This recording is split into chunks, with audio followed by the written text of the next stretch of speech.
अस्सलामु अलैकुम dear student. Previous lecture में हमने पढ़ा था elements, what is element, elements क्या होते हैं, उसकी टाइप्स के बारे में पढ़ा था। Today our topic is elements represented in symbol. तो आज का हमारा टॉपिक जो है, हम देखते हैं कि एलिमेंट को सिंबल में किस तरह रिप्रेजेंट किया जाता है। उसके बाद विलेंसी देखते हैं और वेरिएबल विलेंसी क्या होती है। तो चलते हैं हमारा अपने टॉपिक की तरफ। तो एलिमेंट की बात करें तो केमिस्ट्री में एलिमेंट को हम लोग क्या कहते हैं, सिंबल में ज़ाहिर किया जाता है। It is represented in symbol. अगर बात करें तो ये क्या होते हैं, जो भी एलिमेंट्स होते हैं या तो लातीनी वर्ड में होते हैं, लैटिन वर्ड में भी हो सकते हैं, या ग्रीक वर्ड में होते हैं, या क्या होते हैं जर्मन वर्ड में होते हैं।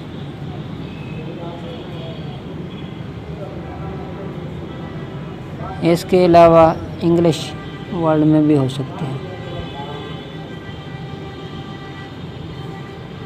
तो इसको सिंबल में लिखने का, एलिमेंट को लिखने का फ़ायदा ये होता है, एडवांटेज ये होते हैं कि हम लोग इसे लिख सकते हैं ताकि हमें पढ़ने में आसानी हो और इसे याद करने में भी आसानी पैदा हो। फॉर एग्ज़ाम्पल हमारे पास देखते हैं हाइड्रोजन होता है। एक वर्ड क्या होता है, सारों को अगर देखें तो हाइड्रोजन। हाइड्रोजन की बात करें तो हाइड्रोजन को हम लोग क्या करते हैं, H से रिप्रेजेंटेड करते हैं। इसी तरह कार्बन होता है। कार्बन की बात करें तो कार्बन को हम लोग क्या करते हैं, C से रिप्रेजेंट किया जाता है। तो कार्बन के अलावा और भी हमारे पास बहुत सारे एलिमेंट होते हैं। तो इसके अलावा हम लोग देख सकते हैं कि अगर कोई एलिमेंट से एक से ज़्यादा सिंबल है तो हम लोग उसका पहला जो वर्ड होगा वो कैपिटल लिखेंगे, जबकि छोटा क्या होगा, स्मॉल में। फॉर एग्ज़ाम्पल हमारे पास क्या है, सोडियम Na की बात करें, यानी सोडियम जो होता है,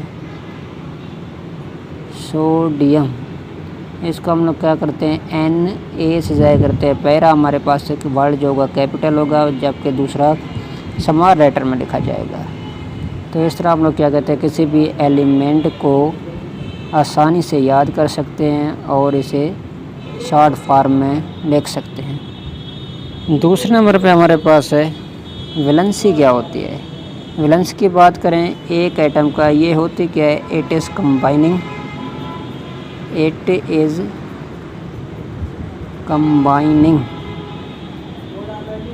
of atoms of atom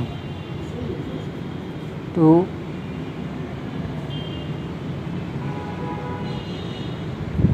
other atoms.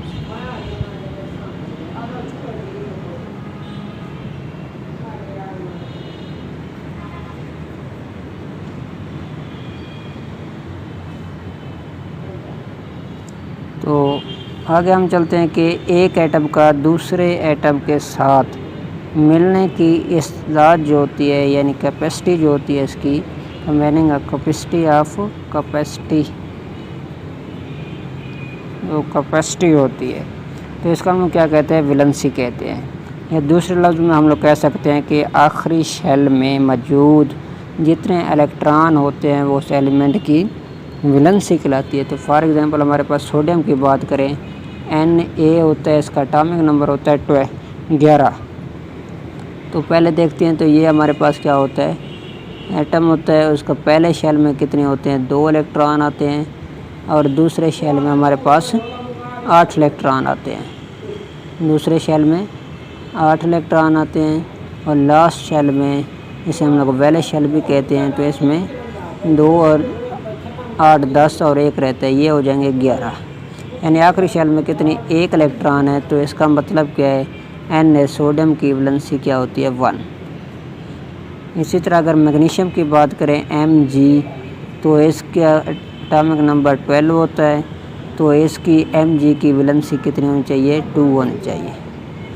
तो इस तरह हम लोग क्या करते हैं, अपने वैलेंसी मालूम कर सकते हैं। तो नेक्स्ट प्रोसेस क्या हमारे पास वेरिएबल वैलेंसी।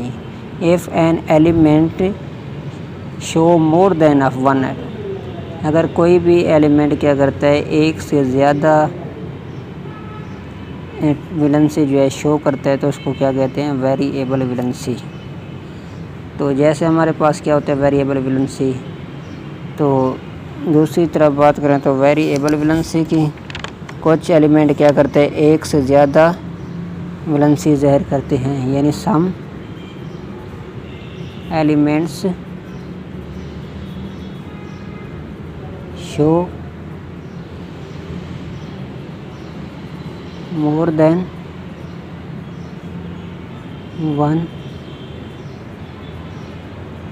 वैलेंसी। तो इसको हम लोग क्या कहते हैं, वेरिएबल वैलेंसी। फॉर एग्जांपल हमारे पास जैसे होते हैं, तो अगर हम लोग बात करें फास्फोरस की, तो फास्फोरस जो होते हैं इसके 3 होते हैं। फास्फोरस P की बात करें इज इक्वल टू 3 भी वैलेंसी हो सकती है या इसकी 5 भी हो सकती है। इसी तरह हमारे पास अगर देखें कॉपर की बात करें Cu, तो कॉपर की भी हमारे पास इस तरह होती है, तो वैलेंसी हो सकती है 1 और 2 भी हो सकता है। अगर आयरन की बात करें तो फेरस सल्फेट, आयरन की वैलेंसी जो होती है Fe की बात करें तो हमारे पास क्या होते हैं 2 भी हो सकती है और इसके अलावा 3 भी हो सकती है। इसको हम लोग क्या कहते हैं, वेरिएबल वैलेंसी।